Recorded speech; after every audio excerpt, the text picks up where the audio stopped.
Um, dois, três. Começando um novo vídeo para o YouTube. Nós estamos aqui, dia 28 de setembro de 2015.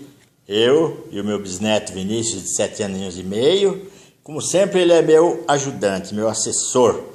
Ele me auxilia nas filmagens e também respondendo algumas perguntas. Aqui está o nosso laboratório e filmagem. Está aqui. Aqui o aquário com água, que vai representar o espaço. Nós sabemos que água não é espaço.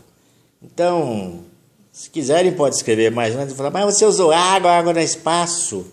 Nós sabemos disso, água não é espaço, é um faz de conta, é uma imaginação. Ali está a bolinha com o Vinícius, que vai representar a massa em movimento. Ali está um relógio, onde o Vinícius vai mostrar alguma coisa também. E aqui está o nosso título primeiro. O que Einstein não percebeu. O tempo não dilata. Esse é um título respeitoso, não quer dizer que Einstein não soube as coisas ou isso ou aquilo. É apenas para chamar a atenção para o tópico. O que Einstein não percebeu, o tempo não dilata. Vamos ver por quê. E aqui está o roteiro do vídeo. E aqui as imagens que nós tentaremos mostrar, uma por uma, na medida do possível, mesmo se atrapalhando um pouco, mas nós tentaremos mostrar. Vamos então iniciar. É incontestável que é provado que o espaço-tempo de Einstein, no espaço-tempo de Einstein, a massa curva o espaço. A massa curva o espaço. É incontestável isso. As provas que nós temos são os efeitos. Por exemplo, a luz é desviada quando passa perto de um grande astro, como o Sol, naquelas fotos do eclipse comprovado em 1919, quando Eddington, naquele inglês, tentou provar e provou o desvio da luz. Quando a luz da estrela, pelas fotos, passou no espaço do Sol. Se o espaço do Sol não fosse deformado pela massa do Sol, a luz não teria se desviado. Então vamos mostrar aqui uma primeira imagem. Esta aqui. Então aqui mostra a estrela lá em cima. A luz da estrela sai aqui, vem. Quando ele chega ao espaço do Sol, na depressão que a massa do Sol fez no espaço, ela faz a curva e vem à Terra. Ela não vem direto, levaria menos tempo. Então ela gastou mais tempo porque fez esta curva. Então o espaço é deformado pela massa. Essa foi uma prova, uma das primeiras provas, e é válido. Quando a coisa é provada, a gente acredita. Outra prova são os sinais de satélite, os sinais no espaço. Quando passam perto do espaço deformado de algum astro, o sinal é retardado. Então é como se o sinal saísse daqui, suposição, transmitido, e ele não vem direto. Levaria X tempo. Mas ele vem aqui e daí ele faz isso, há um retardo no sinal de transmissão. Isso é outra prova de que os sinais transmitidos provam a curvatura do espaço. Agora vamos pensar. Se o espaço de Einstein, o espaço-tempo, é moldável, é maleável, tudo que é moldável e maleável, tudo que se curva, ele tem que ser feito de alguma coisa. Alguma estrutura que nós não conhecemos. A ciência ainda não conhece quais são as partículas que formam o espaço. Mas ele deve ser formado de algum tecido, vamos dizer assim, que, igual a uma esponja, ele se encolhe e faz isso aqui. Né? Isso aqui é a minha mão, mas é como se fosse uma esponja, porque nós não temos esponja, né, Vinícius? Para mostrar agora, né? Não temos uma esponja agora. mas nós entendemos por que o espaço é maleável. Se ele é maleável, ele é feito de alguma coisa. Então, no caso aqui, nós vamos usar um fluido, né? O nosso fluido maleável aqui é a água. Sabemos que a água não é espaço. Nós colorimos com um pouquinho de suco de maracujá. Não vamos beber tanto hoje, porque bebemos um pouquinho, né, Vinícius? Então, usamos um pouquinho do suco para colorir, para a gente ver os efeitos. Como é que a massa molda o espaço? Vamos ver. A massa está aqui. Aí ela vem. Quando ela ocupa a presença do espaço, o que acontece? Pelo volume da água que sobe, a gente vê que o espaço cede lugar à massa. Então a massa moldou o espaço de alguma maneira. Vamos ver outra vez? Aqui, olha como a água sobe. Então, essa subida significa que deu lugar a este volume aqui de massa. E a massa ocupou o quê? O lugar do espaço. Newton diz que dois corpos não ocupam lugar no espaço. Mas nós podemos imaginar que nenhum corpo ocupa lugar no espaço. Nós temos que entender o seguinte, que o corpo ou a massa ocupa o lugar do espaço e não no espaço. Por quê? Quando a massa se apresenta, o espaço cai fora, o espaço sai, cedendo lugar à massa, e o espaço envolve a massa por completo, se moldando o espaço ao que a massa é. Se a massa for esférica, o espaço em torno será esférico. Se a massa fosse cúbica, o espaço seria cúbico. Se fosse plano, o corpo plano, o espaço se curvaria planamente em volta. Então, é fácil de entender. O espaço toma a forma da massa, porque fica envolvendo a massa e o espaço, vamos dizer assim, cai fora. Então, a massa não ocupa o lugar no espaço. A massa ocupa o lugar do espaço. É uma coisa simples de entender. Então, não são dois corpos que não ocupam lugar no espaço. Nenhum corpo ocupa lugar no espaço. Por quê? Porque um corpo ocupa o lugar do espaço. Então, é um conceito diferente. E aí o espaço toma a forma da massa. Bem, em 1918, vamos deixar aqui a bolinha por enquanto. Em 1918, aqui pelo nosso roteiro, os austríacos Joseph Lenz e Hans Thirring, não sei se é assim que se pronuncia, eles disseram que a rotação da Terra se enrosca, a Terra se enrosca no espaço e leva-o junto. Parecia estranho, né? Parecia estranho. Acontece que é verdade. Hoje foi provado pela NASA, né? Pelas experiências feitas com sinais de transmissão, que a rotação da Terra arrasta sim a transmissão de sinais, prova a curvatura do espaço e que a Terra arrastou, por assim dizer, o espaço-tempo. Então, é assim. Quando Vinícius quer girar, gira aí, Vinícius.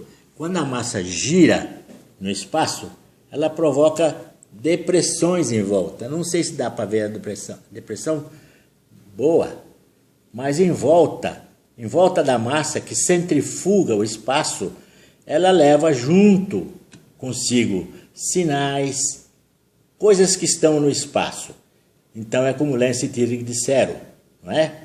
A rotação da massa enrosca no espaço-tempo e leva coisas junto. É um conceito muito bonito, interessante, que a NASA provou agora. Tem gente que já fez essa experiência com melaço. No Google se fala isso. Quer dizer, eles fizeram com melaço, nós fizemos com suco de maracujá. Né, Vinícius? Olha aqui. Corante, né? Corante, isso mesmo. Olha aí. Vinícius, futuro cientista, está mostrando como é que é a coisa. Tá vendo? Olha aqui, ó. E nessas depressões pela centrifugação da massa, que a rotação da massa faz, olha, é nessas depressões, quando molda o espaço, não, a massa parada já moldou, mas aqui com a rotação, ela forma depressões. E nessas depressões é que rolam outras massas menores, rolam satélites e assim por diante. Essa foi a ideia de gravidade que Einstein mostrou, que pelo espaço curvo, e não, como Newton dizia, que matéria atraía matéria. Einstein provou que não, e que a depressão do espaço, a maleabilidade do espaço, as canaletas é que conduzem as coisas rolam por ali. Mas vamos falar sobre uma coisa que provoca muita confusão no ensino da física. Já dissemos que nós não somos físicos. Se dissermos que somos físicos é porque não somos espíritos, só por isso. Não somos físicos coisa nenhuma, nem acadêmicos, apenas curiosos. A confusão que é feita é sobre massa e inércia. Uns dizem que a massa aumenta, outros dizem que a massa não aumenta, e isso é um rolo mental. Quando alguém pensa que já entendeu algo sobre essas coisas, vem alguém e fala assim: olha, não é bem assim. E lá vem uma lição catedrática, acadêmica, grande, cheia de fórmulas, e a gente acaba não entendendo nada. Então, vamos prosseguir com essa confusão de massa e inércia. Vamos fazer uma pergunta. Ô Vinícius, o que acontece se uma pessoa ficar na frente de um trem, primeiro, um trem parado? Não acontece nada. Não acontece nada. Uma criança de 7 anos e meio já tem essa noção. Agora, Vinícius, e se uma pessoa ficar na frente de um trem em movimento, por exemplo, a 100 km por hora? Aquela morre que nem uma panqueca esmagada. Uma panqueca esmagada. Tanto faz o trem do Pantanal devagar do Almissáter como o trem bala do Japão, não é? Ficou na frente de um trem, dança. Mas a física diz que existem umas fórmulas, uns truques, que se faz o cálculo da massa em repouso, mesmo que ela esteja em movimento.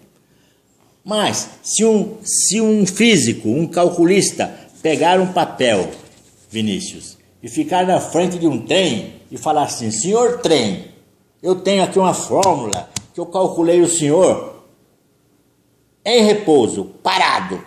Aí aquele trem vem a 100 por hora, o que acontece? Morre, se espedaça. Então, não adianta a fórmula quando a lógica é ao contrário. Não adianta calcular a massa em repouso, a massa do trem, se o trem está em movimento. Nem adianta pedir para o trem: olha, eu calculei você com massa de repouso, por que você fez isso comigo?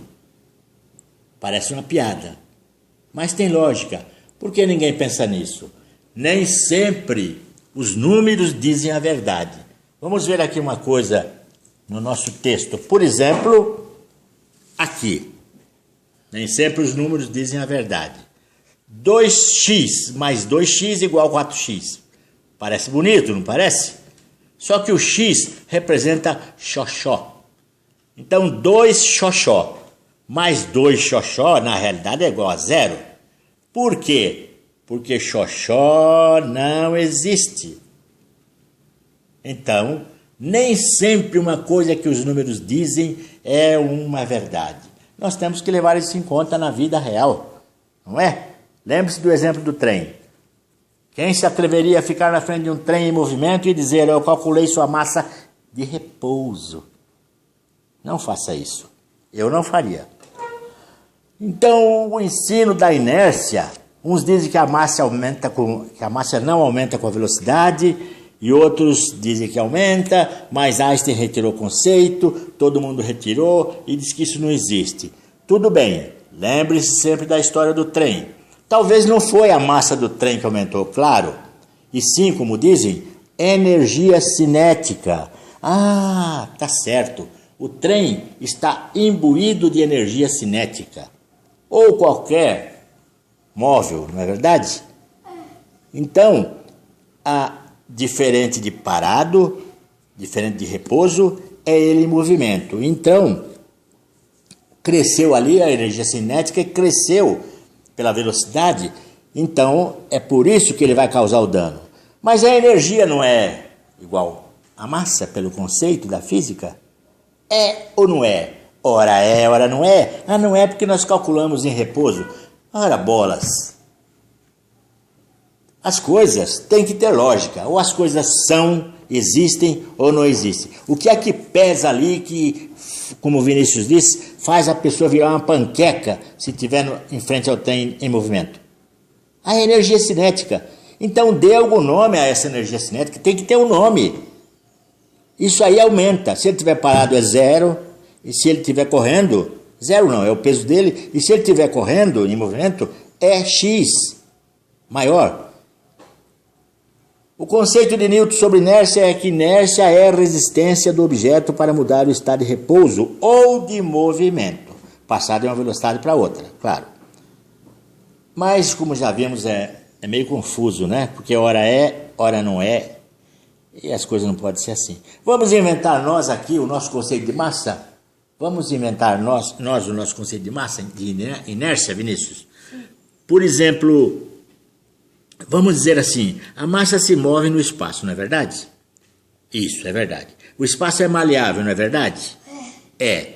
Então, a estrutura do espaço móvel é que reage ao movimento da massa. Vamos criar esse conceito. Quando a massa passa de estado de repouso para movimento qualquer no espaço móvel, então ela se movimenta no espaço. Como o espaço tem uma estrutura, essa estrutura do espaço, seja lá o que for, não interessa, oferece resistência à massa. Então a inércia, no nosso caso aqui, vamos dizer assim, inércia é a resistência que o espaço oferece ao movimento da massa. É o contrário. Não é como diz o primeiro de Newton. Que lá diz que a massa é que oferece resistência a se movimentar. Se nega, é preguiçosa. Não. É o espaço que mantém a massa ali em repouso. Agora, se a massa se movimenta, o espaço cria uma resistência. E essa resistência, sim, do espaço é a inércia. Grosseiramente, vamos chamar de atrito. O que seria a inércia? Seria o atrito da massa em movimento com a estrutura do espaço. Assim, quanto maior a velocidade, maior o atrito espaço-massa, ou massa-espaço. Então, maior o quê? Maior a inércia. Para altíssimas velocidades, a equação de Lorentz mostra, por exemplo, aqui está ela, assim. Como na psicoterapia ou psicanálise, o Freud explica tudo, na física o Lorentz também explica tudo quando se refere a movimentos. Vamos brincar com isso, né? Por exemplo, aqui está Lorentz, aqui o Y, o fator de Lorentz, e a equaçãozinha aqui, né? 1 sobre raiz quadrada de 1 menos velocidade do trem, ou velocidade da nave, velocidade da luz embaixo. O resultado disso tudo aqui vai dar Y. Por exemplo, num cálculo para uma velocidade grande, o Y será maior. E para um cálculo menor, o Y será menor. A 99% da velocidade da luz, que seria aqui no V2, em quilômetros por segundo, depois de feito, o Y daria 7,08. Vamos chamar de 7, vai, para facilitar. Então, enquanto passasse 1 minuto ou 7 minutos na Terra, no relógio em repouso, passaria 1 minuto aqui no trem ou na nave. 7 minutos aqui, passaria 1 minuto no trem ou na nave. Por quê? O fator seria 7, em torno de 7. Sempre divide-se o tempo de repouso pelo fator de Lorentz. Então, quanto maior a velocidade, maior o fator de Lorentz, porque é maior a inércia. Então, qual é o fator dessa inércia? Por que estão falando tanto dela? Vinícius, empresta o reloginho. Se esse relógio aqui, em repouso na Terra, marca 7 minutos em repouso. Mas, pela equação de Lorentz, marcar o fator 7, marcar só 1 minuto no trem ou na nave, o que é que ocasionou isso? O que é que ocasionou a defasagem desse relógio da Terra com esse relógio da nave que se movimenta? A inércia. A inércia, a resistência ao movimento, seja lá o espaço oferecendo resistência à massa ou a massa não querendo ir, porque algo cresceu nela, talvez a energia cinética, e ela não quer ir, então essa inércia que brecou o relógio. Não foi nenhum milagre, não foi o tempo. Por quê? O que é tempo? Tempo é apenas, na realidade, tempo é medida de movimento de um referencial. Seja por um relógio convencional ou para um relógio atômico, as oscilações dos átomos do relógio atômico. Então, tempo é medida de movimento de um referencial. E isso não dilata. Medida de movimento não vai dilatar de jeito nenhum em relação a outro. Agora, a inércia, sim. A inércia, a força que vai brecar. A lentidão que a inércia provoca, breca esse relógio. Breca os ponteiros. A inércia não deixa o relógio em movimento girar com a facilidade que gira o relógio em repouso.